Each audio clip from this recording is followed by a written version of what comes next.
actually not with us tonight. He is traveling, and I am going to be acting in his place tonight. So the first thing I would like to do is invite Pastor Brian Downing of Oakdale Church, located at 1631 Cooper Lake Road 4, to do the invocation and the Pledge of Allegiance.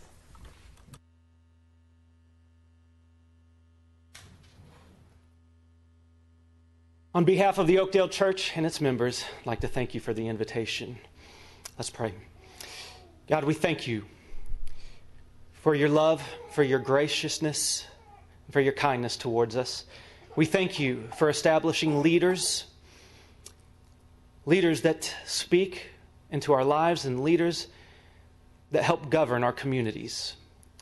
Lord, we pray and ask for your wisdom and guidance in their lives as they continue to lead us with greatness and excellence. Be with us this evening, we pray. In the name of my Savior, I ask this in Jesus' name. Amen. Let's pledge. I pledge allegiance to the flag of the United States of America and to the republic for which it stands, one nation, under God, indivisible, with liberty and justice for all. Thank you. The next item is agenda changes. We have none right now. We may be holding an item till later on in the meeting when we get to that point in section 4. The mayoral report tonight, there is no mayoral report this evening. Are there any candidates who have joined us tonight? I know we have a couple of runoffs coming up. All right, thank you very much. So now the first item on the agenda is item number 4. This is under land issues, zoning, and annexations. This is 4A. It is a public hearing, zoning request C16-004, approval for the renewal of a special land use permit for a modular classroom building at Whitfield Academy. It's a 51.54 acres, tract in land lots 542, 543, 610, 611, 1 Whitfield Drive. Is the applicant here? Madam Mayor, in the abundance of caution, before we even get into the discussion, since I have 2 children attending the school and my wife works for the school, I shall ask my recusal of this discussion and vote. So I shall remove myself from the room. Absolutely. Thank you. Thank you. Is the applicant here? Great. Ms. Sadler-Jones, will you please read the background? Yes, thank you, Mayor Pro Tem.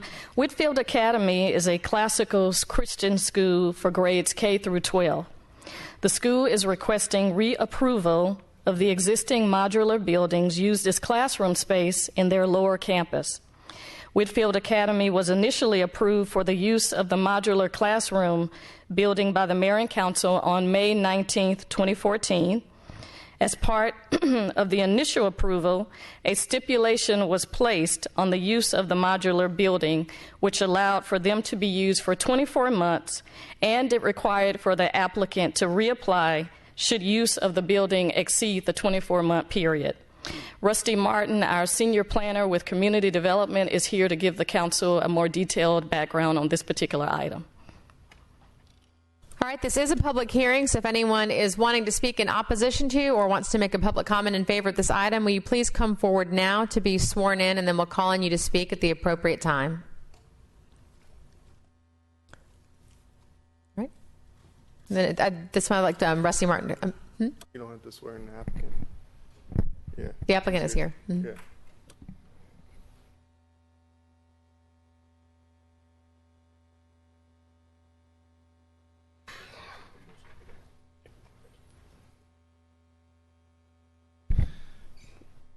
Thanks, Rusty. Thank you. This zoning request went before the Planning and Zoning Board on May 9th. The Planning and Zoning Board made a recommendation for approval by a vote of 6-0 with one condition, and we'll get into that when we get into the presentation. You guys will obviously hear it tonight and make a final decision on this zoning case. This property is located down off of Pebblebrook Road in Buckner. It's approximately 77 acres in size. It's located in Ward 7. As Tammy stated, it is a private school that has grades kindergarten through 12th. They are requesting basically a renewal of their special land use permit to have a modular classroom building on site. If you guys remember, in May of 2014, you approved the initial request for the building, we added a stipulation that required that they would have to come back in and reapply for approval within 24 months. We're 2 years later, we're at that point, and they're requesting approval.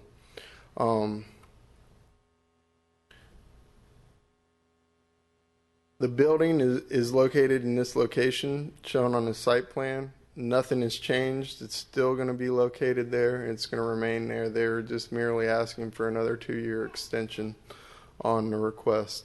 If you all remember, in 2015, December 2015, we also approved the master plan for the school. So the school is working towards an overall master plan for the lower school, the middle school, and the upper school, as well as their sports facilities.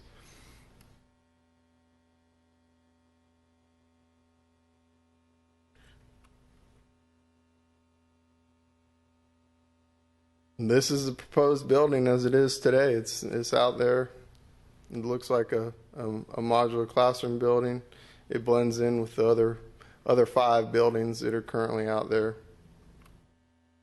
Here's a better picture of where it's located and what it looks like.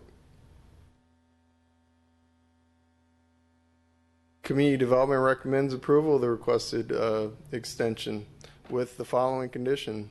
The modular building shall only be allowed for a period of 24 months after the date of approval. If the applicant shall need the modular building for a longer period of time, they shall resubmit for approval. Basically, that provides us leeway to work out any issues that may arise in between now and then, and gives mayor and council an opportunity to resolve those issues. So with that being said, I'll be happy to answer any questions. Does anyone have any questions for Rusty? Would the applicant like to come forward and share any additional information about the project? All right. Thank you. Great. At this time, I would like to call on Councilmember Stoner. He's going to bring this motion forward before the council tonight in lieu of Mr. Fennell. Thank you, Mayor Pro Tem. As I understand, just real quickly, obviously these were 2 years ago, Rusty, and very quickly, and you can answer this. My assumption is that eventually they're doing a capital campaign to eventually replace these buildings down the road. Is that my understanding? Yes, right. And they have developed their master plan for that. So as they develop their buildings, I would assume some of these modular buildings would start going away. Okay. Just want to make sure that was clear in the sense of the understanding why we're only doing it for 24 months. Well, at this time, I will make a motion for 2016-196, zoning request Z16-004, approval for the renewal of a special land use permit for a modular classroom building at Whitfield Academy on 51.54 acres, land lots 542, 543, 610, and 611-1 Whitfield Drive, Whitfield Academy. All right, we have a motion and a second. Is there any further discussion? All right, all in favor, please vote.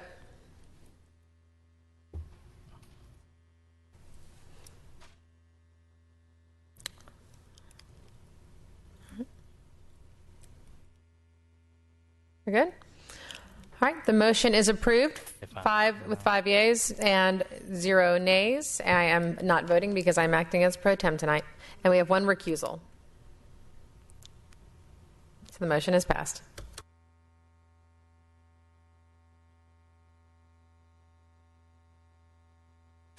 All right, the next item that we have is item 4B. This is also a public hearing, zoning request Z16-006.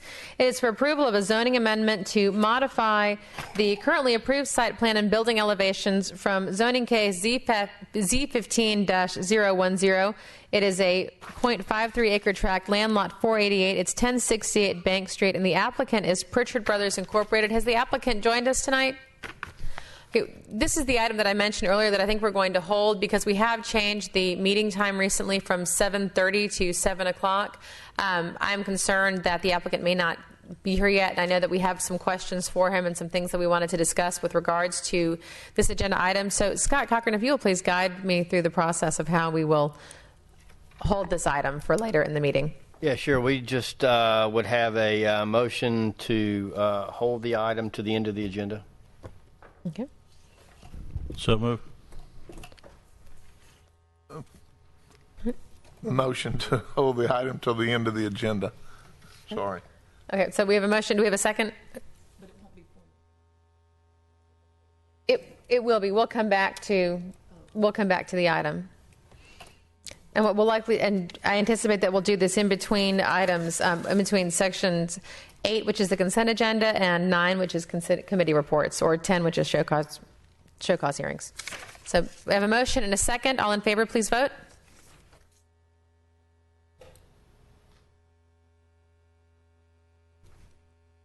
All right, thank you. The motion passes with 6 yeas and 1 nay. So we will move on now to the next item on the agenda, which is privilege license. We have none. Then item 6 is formal business, and we have an item tonight that is item 6A 2016-245, which is authorization to approve a specialized service agreement between the City of Smyrna and Georgia Tech Research Corporation to conduct a market analysis, land use, and urban design study of the SunTrust Park District / Spring Road corridor with expenses not to exceed $70,000. Ms. Sadler-Jones, will you please read the background? Yes, the Georgia Tech School of City and Regional Planning and Noel Consulting Group will be assisting the city by doing a land use and urban design study and market analysis of the SunTrust Park District Spring Road corridor. Their assistance will result in the development of a guide to aid in the decision-making process surrounding the future development of that particular area.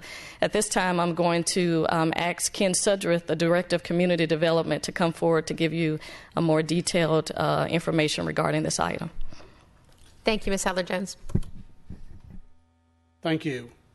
We've talked about this Georgia Tech study several times, and it's actually coming to fruition now. And that's what's in front of you. We did allocate the money with your last meeting's budget approval. So this is the actual authorization to sign that contract.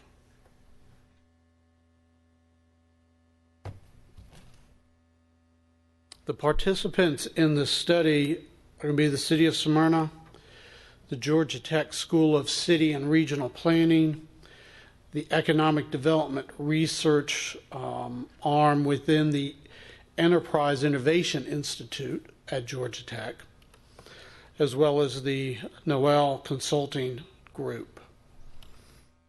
Now, the purpose is to assist the city in a land use, urban design study, and market analysis of the SunTrust Park District Spring Road corridor and development of a guide to aid in the decision-making process surrounding the future development of the area around the new Braves Stadium, SunTrust Park.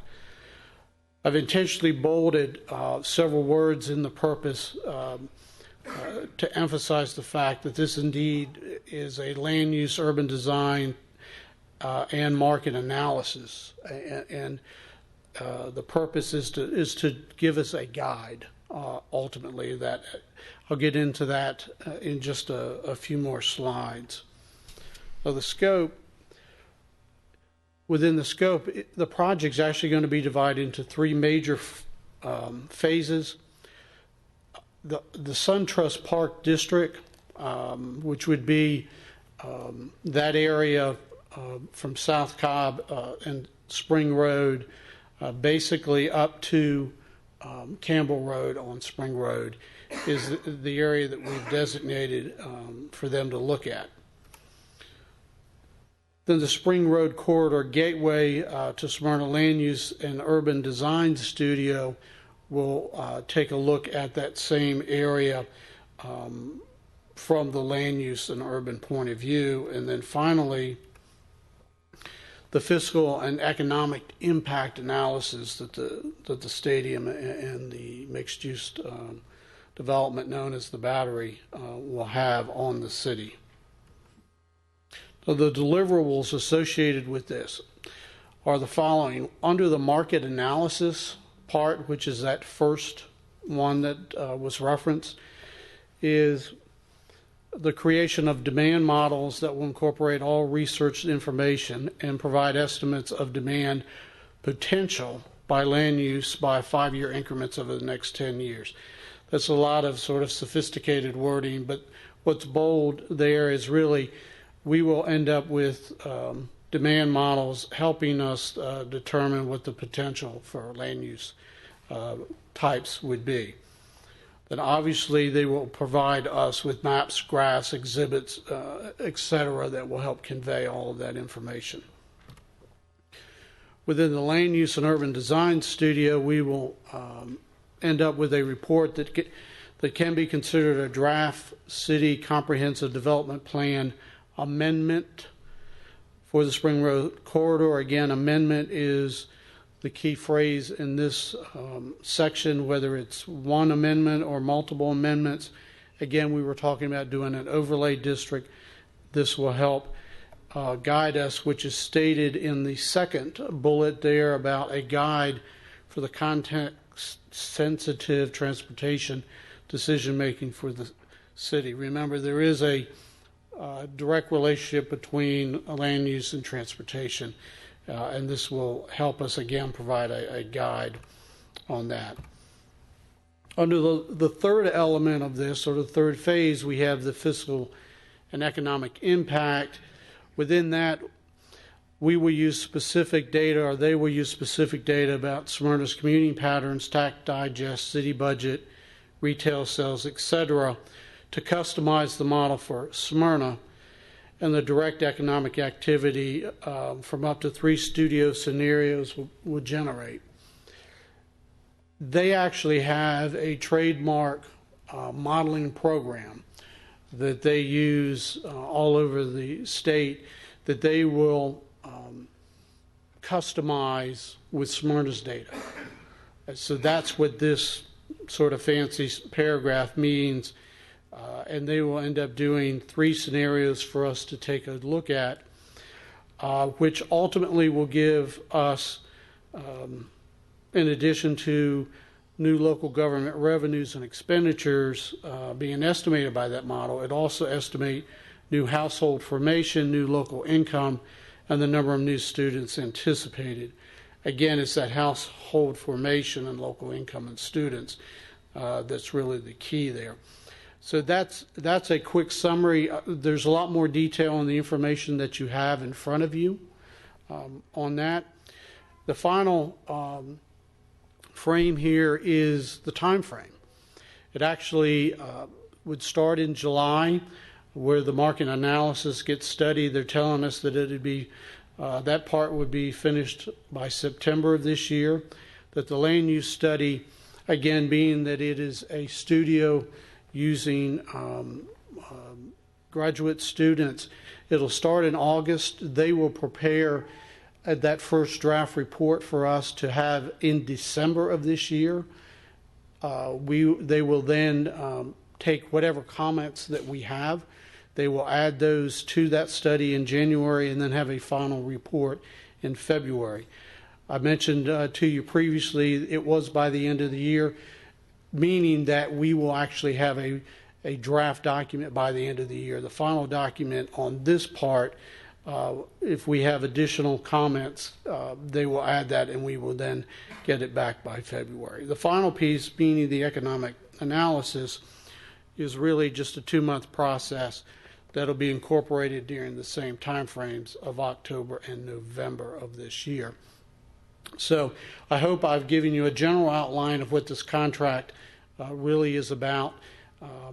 There are 3 different elements that are outlined in greater detail, as I said, in the information that you have. I'm happy to answer any additional questions that you have, but staff indeed does recommend approval of the specialized service agreement between the city and Georgia Tech. I have a question, actually. I know that we have talked recently, and it was in the news, when the city of Smyrna was awarded a grant through the Atlanta Regional Commission for an LCI study along the Spring Road corridor as well. Can you explain how this Georgia Tech study complements the LCI study? Yes, ma'am.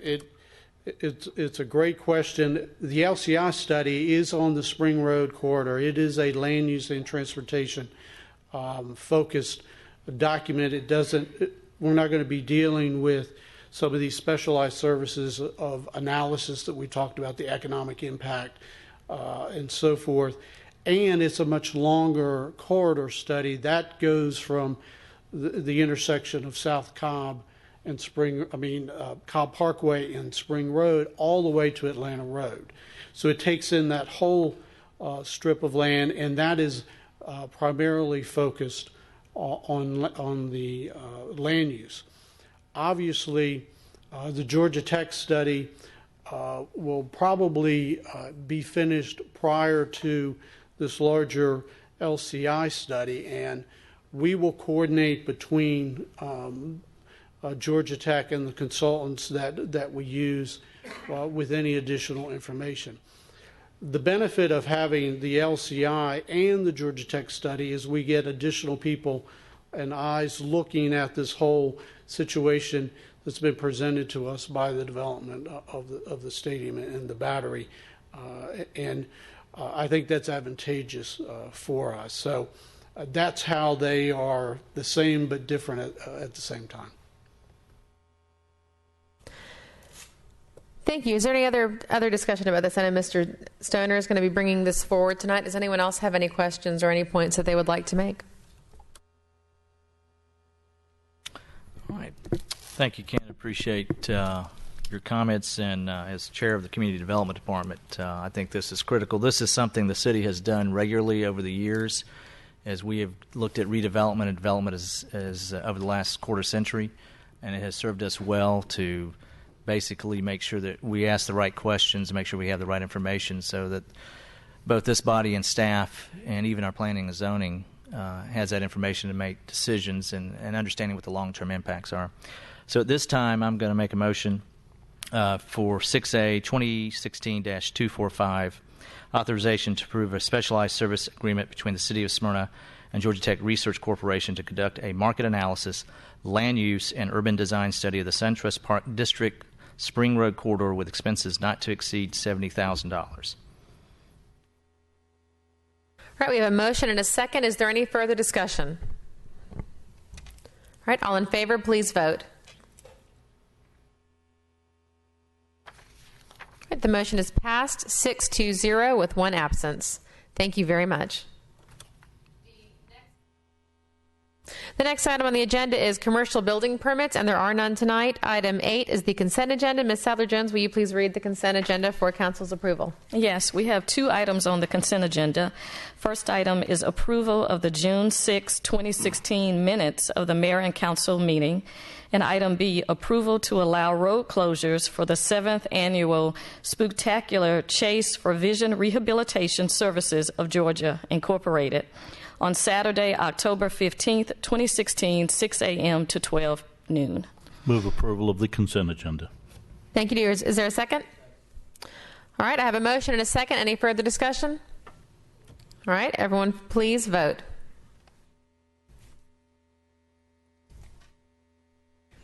All right, the consent agenda has passed 6-0 with one absent. And now I would actually like to go back, before we do committee reports, to item 4B, which was the, let me go back to that one. It is 2016-243. This is the public hearing and zoning request Z16006, approval of a zoning amendment to modify the currently approved site plan and building elevations from zoning case Z15-01. It's a 0.53 acre tract, land lot 488. The address is 1068 Bank Street, and the applicant is Pritchard Builders Incorporated. Is the applicant here? Great, thank you. Ms. Sadler-Jones, will you please read the background? Pritchard Builders Incorporated is requesting a zoning amendment to modify the currently approved site plan and building elevations for 1068 Bank Street. The applicant is requesting to change the approved homes to allow front entry garages and individual driveways. The currently approved plan from zoning case Z15010 allowed for rear entry garages serviced by a shared driveway. Rusty Martin, our senior planner, is here to give more information about this item. Thank you, Rusty. All right. It was almost a year ago that y'all acted on the original zoning of this case. City Council approved that zoning by a vote of 5-2, and we'll go through some of the specifics of that zoning here in a second. This property is located in Ward 3. It's approximately a half acre. It was approved for rezoning from R15 to RAD conditional for the development of 2 single-family homes. Those homes would be serviced off of Bank Street. The homes would have detached garages at the rear of the homes, and they would be accessed by a shared driveway. And just to give you an idea, this was the approved site plan and home elevations that were tied to that zoning. So City Council approved the zoning based on this specific plan and these specific home elevations. The applicant has now got to the point of development, and they are seeking to change those plans and modify some of the other requirements. So this is now the proposed plan. He is proposing still 2 single-family homes, except for they'll be front entry homes that'll have garages visible from the right-of-way, and each house will have its own individual driveway. If you see on the left, or on the right, those are the proposed home elevations that he's hoping to build on these sites. This is a picture of the subject property, and this is the surrounding area. We do recommend approval of the requested zoning amendment with the following zoning conditions carried over from the original zoning case, Z1510. I'll go through some of the changes that we made to those conditions, and they're highlighted in red.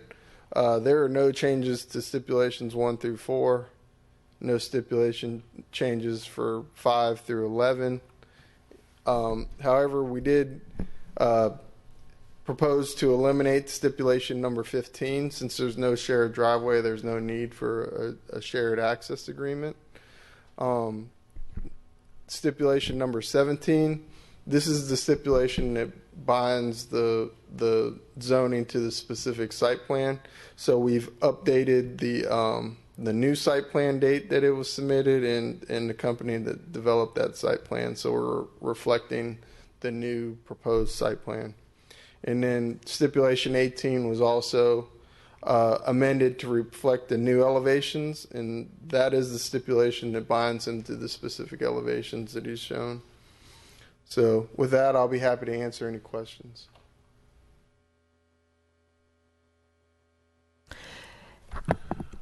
Thank you very much. I would like to invite the applicant up if he wants to talk any more about what he would like to do and how it differs from what we approved almost a year ago.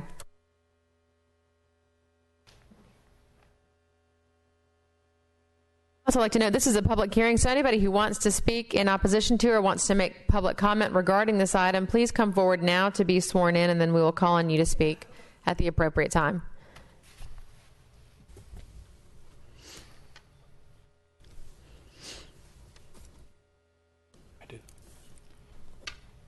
Good evening. My name is Steve Pritchard, and my company is Pritchard Builders, Inc. This project was originally designed for rear entry garage and a shared driveway. One of the major objections that we had from both surrounding homeowners as well as a few of the board members was the idea that they weren't crazy about common driveways. This is a plan that provides individual driveways, which satisfies that particular objection. So we felt that it was a better plan as we move forward in construction.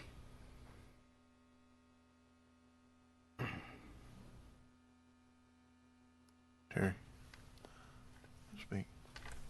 Yeah, Corky. Mr. Pritchard, we had an earlier discussion in pre-meeting regarding the more easterly lot and putting a turnaround in between the house and the street. Is that something that's agreeable to you? I can provide some area to the east side of the lot, I'm limited because I only have 5 feet between the driveway and a 5-foot side setback. But it would provide a small area where an automobile could back up, and he may have to do it once or twice in order to head out straight, but it would give them the ability to do that if they so choose, rather than back out onto Bank Street. Okay. And I'll be happy to do that. Thank you. Yeah, that was one of the, and when we had these conversations a while ago, and we talked about the driveways and the driveways on Bank Street, the turnaround so that cars did not have to go out rear first, they could go out nose first, was definitely a concern, and that was one of my concerns as well. And as I am not I'm up here tonight, not in the Ward 3 seat, Mr. Welch is going to bring this item forward for us. Are there any other questions or discussion about this item? Hearing no other questions, I'd make a motion to approve item 2016-243, public hearing. Zoning request Z16-006, approval of a zoning amendment to modify the current approved site plan and building elevation for zoning case Z15-010, 0.53 acres, land lot 488, 1068 Bank Street for Pritchard Brothers Incorporated, with a requirement that a turnaround, as discussed, be added, but still meeting all the other zoning requirements as set forth previously. Second. Okay. All right, we have a motion and a second. Is there any further discussion? Thank you, Mayor Pro Tem. One of the other discussions that we had upstairs was about the possibility of the driveways adding impervious surface. And would you be agreeable to, if it does exceed the amount, because I know that was a lot of the discussion before as well, was the creation of the runoff, but would you be agreeable to using some pervious, if it does exceed that, using some pervious material so that it doesn't exceed? I believe I'd be required to, wouldn't I? If I exceed the Thank you. impervious surface, wouldn't I be required to provide more pervious surface? Yes. During the plan reviews phase, when he comes in to pull his building permit, he'll be required to meet a maximum lot coverage of 45%. So he'll have to show what the coverage of the lot is, and if he's below that, then he's fine. So, is there I know the maximum for the whole lot, but is there also a percentage of maximum for the front yard? I know with R15 there is. I don't know about with RAD. Not for RAD. Okay. All right. For R15, R20, and R30, there is a 25% max coverage in the front yard. Okay. And that's from the front setback to the front property line. Okay. Thank you. Thank you for that clarification. And so we have a motion and a second. If there is no further discussion, I would like to ask all in favor to please vote. All right, the motion has passed 6-0 with one absent, and thank you very much. So now we're going to move back. We're going to move back into the rest of the agenda, and now we are on committee reports. I'd like to start tonight with Derek Norton in Ward 1. I have no report this evening. Thank you. Ms. Bluestein? This is going to be very quick. I have no report this evening. Thank you. Mr. Welch? I want to remind everybody this weekend of the Smyrna Home Tour. It is this Sunday from 1 to 5.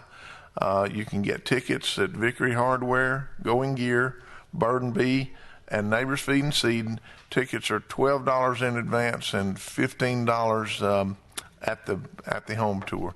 So everybody get out, and I think they have 6 homes on the tour, including the Reed House. So if any of you want to get out and take a look, please go out and support them. Thank you. Ms. Wilkinson? Well, I don't have anything for Ward 5 tonight. Thank you so much. Mr. Stoner? No report. Mr. Fennell? I have no report, but just to remind you when you leave the building tonight to look up. It's full moon. It's summer solstice. It's a rare summer solstice moon. Enjoy the evening. It's great to be in Smyrna. Ms. Sadler-Jones, do you have anything you'd like to add this evening? No report. Mr. Cochran? Ms. Graham, anything you'd like to add this evening? All right, and I just have one quick thing, and that is to ask everyone if you're interested in the Smyrna Vision process, and if you are on Facebook, Smyrna Vision now has its own Facebook page, and I'm quite sure that if you go into the search bar on Facebook, put in Smyrna Vision, you will find that page. So I'd ask you to like it if you wanted to follow what's happening with the vision process in Smyrna.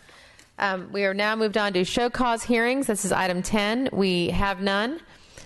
Item 11 is citizen input. We have 3 citizens who have signed up tonight. I would first like to call Alex Backery from Shawnee Trail. His topic is comments. And I would also like to take a moment to remind everyone you have 3 minutes to speak. This is not a question and answer session, but we do very much appreciate your input. And I know that if you have an issue that you would like to discuss further, we could probably talk to your council member after the meeting.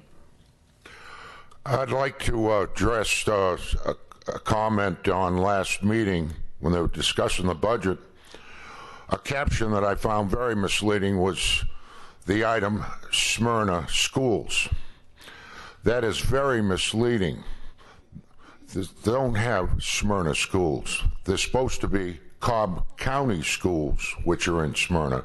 This leaves the impression with people that Smyrna has authority in the schools being run in the city. That is untrue. Cobb County handles the school system in Smyrna like everywhere else, A to Z, totally their program. And if Smyrna wanted to interject a comment or something or suggestion, that's up to Cobb County that has the authority in everything that goes on in the schools. If you award awards to kids, that's due to the curriculum that Cobb County has set up where the kids have won it, not any credit to Smyrna. When people say to me, I complain about the schools, I say, go to Cobb County. They have the say in the schools. And one council person that ran in my ward said his first item was improving education. I'd like to know when the last time one of these council people met in a conference seminar with Susan Thayer, and if it's so, I'd like to see it validated in the water bill. She represents Smyrna schools, but Smyrna has no say in these schools, and I'm amazed how many people still think going to Smyrna is going to help. You can only suggest. They have the authority A to Z. My second comment is, I called my council person over a month ago with a question I had, and to this date I haven't heard. I've also talked to 3 or 4 other people that have sent emails and questions, left messages on questions over a month to 2 months ago and haven't heard. I feel if these council people do have a job that's full-time and they can't get back to the constituents in a reasonable time, I think they ought to step down. We'll find a council person that does. But we're not getting any return calls in our ward. And again, I want to stress to the people, if you have the questions on the Cobb County schools, that should be the title, not Smyrna schools. Thank you. Thank you. Next we have David and Amy Vax from Lake Court in Smyrna. Their topic is the recycling center. Hi, I'm Amy Vatz. We've lived at near the recycling center for the last year and a half. It's been open for about a year. We acknowledge that the city has tried to reduce the noise with foam in the dumpsters, but it has done little to nothing for the noise. It's constant. It's every 5 seconds. It's bad. I mean, I hear smash, smash, just every 5 seconds. And you can be there for an hour. You could be there for 2 hours and not hear a thing, but it's when you hear that smash. I mean, it's right behind our house. I mean, it's bad. And Dave's a stay-at-home dad. I work full-time, so he is constantly hearing it. It's open till 8 p.m. on Thursday, and he goes to bed at 7. We couldn't even grill last Thursday because of the smashing glass. It was bad. I mean, it's the raking that's done. They rake every morning. I mean, they rake it. I have videos of it. I've tried to contact the mayor, talk to you. The mayor asked if we have anything. The mayor asked if we could talk. I said, please come over anytime. You know, Thursday's the worst. Nothing back from Max. Called the police probably more than 10 times now, Trying to get noise complaints. That's not working. The police said to come to the council. So we're here. Our babysitter backed out last minute, so we apologize for having our son here, but it's the best we could do to get in front of you guys. The one thing we did notice is when it first opened, there was like a loud clink, clank, clunk. Bing, bing, boom. Like it was like it's a baler. You have a machine inside baler. the building.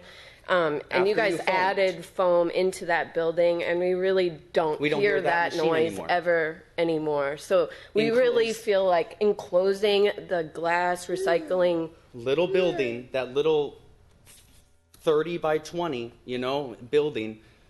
It's really not that big of a building to enclose. I know you have to get dumpsters in and out. I know that's going to be work, but there's 40 people that reduce the noise this. For the neighborhood. I know it's a nuisance. We've lost tons of neighbors moving out because of the noise.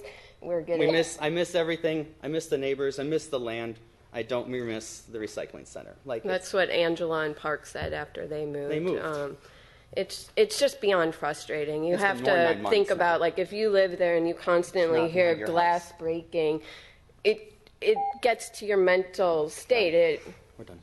It bothers you. So we just would love the city to do something for us. Soon. Anything. Soon. And if you need us to get bids to enclose it, we would gladly help. I'll be there. Anything that we can do to help move this along, please let us know. Thank you.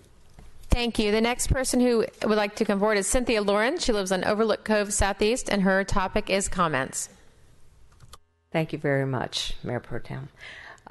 Actually, the comment that I have would probably end up being a question, but I did want to acknowledge the fact that anytime I have any questions regarding what happens in my ward, Mr. Derek Norton always responds.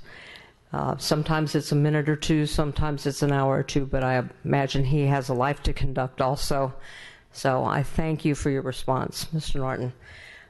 The only thing that I was hoping to hear, but I did not, and that is the regarding of the development of the Spring Road corridor, a study that's going to be done, because you've already approved that by Georgia Tech et al. I was just curious to know is how in the world the Vision Committee fits into things like the study, and how our Zoning and Planning Commission will handle all of that together, and whether or not there'll be any citizen input. So I'd be interested in hearing any comment on that. Thank you very much. Thank you very much. But if there's no other business to be brought before this body tonight, I would like to call this meeting adjourned. It is 7:44.